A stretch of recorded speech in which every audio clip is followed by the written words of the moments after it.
नमस्ते। कक्षा 6 हिंदी साहित्य मेघालय की सैर। प्रस्तुत पाठ में मेघालय की यात्रा में पड़ने वाले प्रमुख पड़ाव, दर्शनीय स्थलों एवं वहां की प्रकृति के स्वच्छंद नैसर्गिक सौंदर्य का वर्णन है। यात्रा वृत्तांत भौगोलिक वर्णनात्मक के साथ साथ वहां की संस्कृति की भी चर्चा की गई है। अरुणाचल प्रदेश, असम, मेघालय, मिजोरम, मणिपुर, त्रिपुरा, नागालैंड, इन 7 राज्यों को 7 बहनें क्यों कहा जाता है। प्राकृतिक सौंदर्य निरूपण, भौगोलिक विश्लेषण, सांस्कृतिक विधा, चित्रण कला का ज्ञान, प्रादेशिक जानकारी इसका मूल्य है। रेलगाड़ी की थकान और दिन भर की भागदौड़ के कारण हमने गुवाहाटी में ही रात बिताने का निश्चय किया। अगले दिन प्रातः टैक्सी लेकर शिलांग के लिए चल दिए। सौभाग्य से टैक्सी ड्राइवर शिलांग का ही रहने वाला था। हम सबकी शिलांग के प्रति उत्सुकता से वह बहुत प्रसन्न हुआ।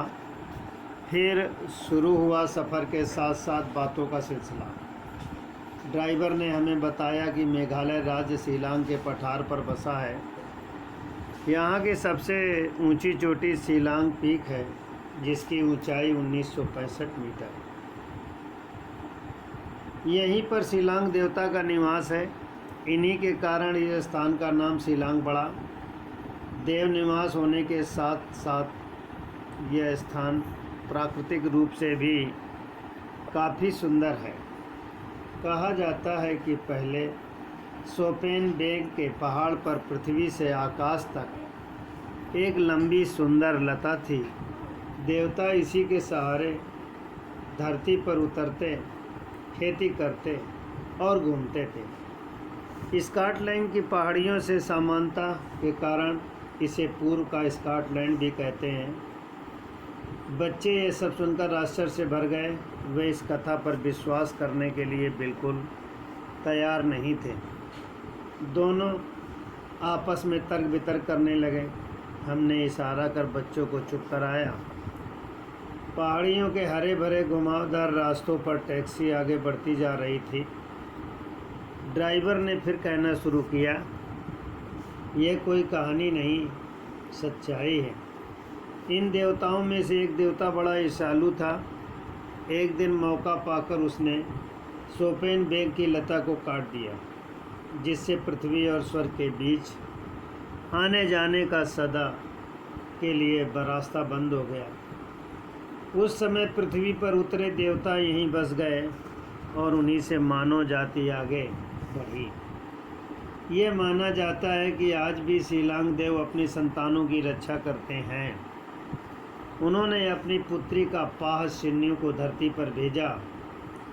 उसकी संतानें खासी जात के लोगों ने अपना सियोम अर्थात मुखिया बनाया। ड्राइवर की कथा कहानियाँ सुनते सुनते लगभग 65 मील का रास्ता कब पार हो गया पता ही न चला। दिन के लगभग 12 बजे थे। आसमान अब भी मेघों से घिरा था। ठंडी तेज़ हवाएं चल रही थीं। हम होटल पहुंच चुके थे। होटल की खिड़की से बाहर का दृश्य अत्यंत आकर्षक लग रहा था। चीड़ के वृक्षों की कतारें तथा हरी हरी मखमली घास बिछी पहाड़ियाँ। हम इस दृश्य का आनंद ले ही रहे थे कि तभी गाइड आ गया। अपने रंग रूप से मंगोल लगने वाले इस गाइड को यहाँ का अच्छा ज्ञान था। वह मेघों के इस प्रदेश के बारे में सब कुछ बता देने के लिए उत्सुक था। उसने बताया कि 400 किलोमीटर लंबा और 80 किलोमीटर चौड़ा यह राज्य नदियों तथा पठारों से घिरा है। हिमालय से कई बड़ी नदियां भारत की धरती पर सीधे उतर कर आती हैं, परंतु ब्रह्मपुत्र नदी इसका अपवाद है। यह पहले तिब्बत की ओर बहती है और फिर भारत में प्रवेश कर शिलांग के पठार के सहारे मीलों तक पूर्व से पश्चिम की ओर बहती है। बाद में दक्षिण की ओर घूमकर बंगाल की खाड़ी की ओर प्रस्थान करती हैं। ब्रह्मपुत्र की घाटी से ही दक्षिण पूर्वी मौसमी हवाएं इस पर्वतीय प्रदेश में प्रवेश पाती हैं, किंतु शिलांग पर्वत के कारण वे आगे प्रस्थान करने में असमर्थ हो जाती हैं। असमर्थ हो जाती हैं।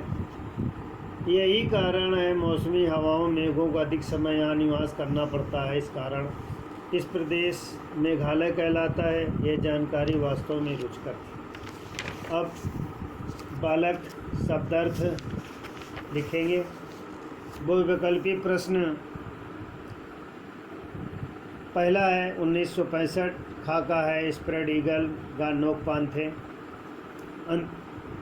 अति संक्षिप्त उत्तर भरेंगे।